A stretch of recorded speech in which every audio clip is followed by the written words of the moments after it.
شارع جسر السويس بعد ما وسعوه. طبعا هنا كل يوم بتحصل حوادث لا قدر الله، يعني ربنا يسترها على الناس جميعا. وتحدث حوادث مش أقل من حادثتين 3 كل يوم، في ناس بتتخبط.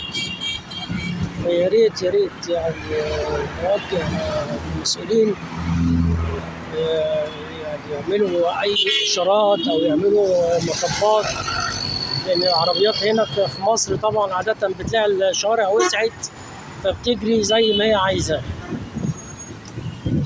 عايزة، والناس طبعا بتخاف تعدي، وفي ناس كبيرة بتعدي عايزة تعدي ومش عارفة وبتخاف.